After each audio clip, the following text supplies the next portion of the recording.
Hi, this is InfoShare, and in this video I want to share the highlights of my family vacation to the Smoky Mountains.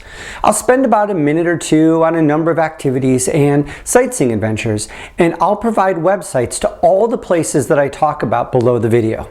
Let's go ahead and get started. So first, let's talk about whitewater rafting. There are tons of great options around the Smokies, and where you end up rafting has a lot to do with the class of rapids you're interested in. My family was looking for a class 2 and 3 rapids, and in the Gatlinburg area, there were only 1 and 2 and 3 and 4. So we ended up going to Bryson City, North Carolina of all places, where we found a 2-3 river. But no matter where you go, picking a rafting company isn't easy. There are a lot of companies to choose from, and you want a company that has guides that will provide a great experience and just a company that you're going to feel safe with. We ended up using a company called NOC, and we were very happy with them. Their facility was nice, the guides were great, and we felt like we were in good hands. But like I said, there are a lot of options, so take some time to explore on TripAdvisor or one of the many other sites out there.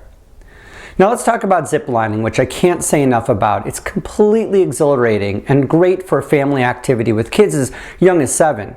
But like with rafting, there are a ton of options for zip lining in the Smokies. But after researching a bunch of options, I settled in on a company called Clingworks. And we found their check-in staff to be extremely friendly, their facility was comfortable, and the guides were friendly and helpful, and they were also great with my kids. Now with some zipline establishments, they have very small platforms between the ropes. At Clingworks, the platforms between the lines are large and can fit an entire group.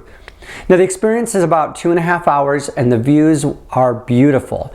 But regardless of who you use, you can't miss out on ziplining. It's something you must do in the Smokies. Now let's talk about Ober Gatlinburg. Ober Gatlinburg is a ski area and amusement park, and to get there you can either drive up a long steep hill or you can take a 2.1 mile aerial tram, and trust me, go with the aerial tram. I went to Gatlinburg in the summer, so Ober was in full swing summer mode, and Ober has a ton of activities at the top of the hill. 2 items to definitely check out are the scenic chairlift that'll take you all the way to the top of the mountain for some really great views, and the awesome 1,800-foot alpine slide tracks. Ober offers an unlimited pass, and I would strongly suggest that given how many times you're probably going to do a lot of these activities with your kids, you'll want to make sure you do that. And Ober makes for a good couple of hours, and it's really accessible from downtown Gatlinburg. Next, I want to tell you about some of the things to do in the Smoky Mountains. But before I do, let's talk about the National Park Service. The National Park Service manages the Smoky Mountains. They have about 4 visitor stations in the park that are worth stopping in. They're a great place to purchase affordable maps and seek the advice from park rangers. Some of the visitor centers have museums and small movie theaters. The National Park Service also has a junior ranger program that's geared towards kids of different age groups, and I was really impressed with the park rangers. And yes, they do wear ranger hats. So alright, so once you're ready to hit the Smoky Mountains, let's talk about what you do. Let's cover the highlights. It should come as no surprise that there are what seems to be endless trails to hike. And hikes are fun to go on alone, with friends, with family, but there's especially fun when you can have a guide who can show you your way around the trails. That's where Walk in the Woods comes in. Walk in the Woods is a full-range tour service that focuses on guide walks and hikes. We used them for a hike with my family and thought that they were great. Their staff was very helpful while trying to select the right walk, and during the walk itself we had a guide that was extremely knowledgeable and friendly. I thought the price was reasonable, and having a guide through the trails was awesome. So I would definitely check out Walk in the Woods while you're in the Smokies. And one of the things that you have to do as part of your visit to the Smokies is go to Clingmans Done.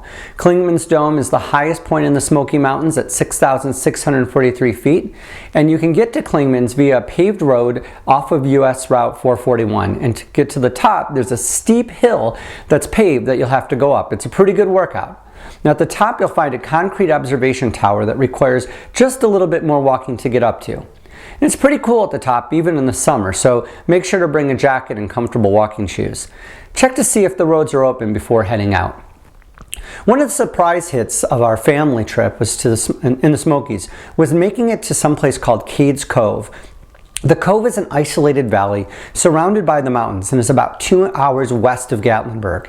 Cades Cove is the single most popular destination for visitors in the Smoky Mountains because of its access to things like wildlife and preserved homes. On most days, you experience the Cove via a 11-mile one-way loop road that circles the Cove, and it can take about 2 to 4 hours by car, but you can also ride a bike, but you'll be contending with traffic. But on Wednesdays and Saturdays, Cades Cove will close off the loop traffic from early morning till about 10, so bikers can access the loop to themselves. Bike rentals are available, but beware, these bikes are terrible. And if you're coming for the Wednesday or Saturday close to traffic days, you'll need to arrive very early to rent a bike and have enough time to enjoy the morning without cars. You really need about 3 hours with the young kids to make it around the entire loop. The terrain is steep some places, so be ready to walk up some hills. But regardless of when you go, Cades Cove is absolutely beautiful and a great chance to see bears, deer, and elk without a cage. Now, if you don't want to go far from Gatlinburg and want a taste of the Smoky Mountains, then Rolling Fork Drive is for you. Rolling Fork is a 6-mile long one-way loop ride in the backyard of Gatlinburg. There are tons of places to pull over to explore with trails and historic buildings, and if you're going to make any stop along the way, I'd recommend the Grotto Falls trails to see one of the most popular waterfalls. If you're staying in the Gatlinburg area, consider the Rolling Fork Drive just a must. And finally, I'd like to talk about where my family stayed when we visited the Smokies. As you can imagine, there's every possible option available to stay somewhere between hotels, resorts, cabins, and after a search of a bunch of places, we decided on the Elk Springs Resort. The main property is a community of cabins that range in various sizes and locations. And the cabins have things like full kitchens, pool tables, foosball tables, and jacuzzis. Things like check-in and check-out were really easy, and when we had minor issues, they were all over taking care of it and following up. The cabin we stayed in was exactly like what we saw in the pictures, and some of the cabins are closer than others, so depending on how much privacy you want, be sure to ask their staff about the cabin locations. Now, there are hundreds of rentals available throughout the Smokies, but I'd recommend Elk Springs Resort. So that's it. I hope you found my highlights of the Gatlinburg area and the Smoky Mountains helpful. If you like this video, please give it a thumbs up and like it, and feel free to share it. I hope you'll consider subscribing to my channel, and if you have any suggestions for others on the Smokies, I hope you'll include them below. Thanks for watching.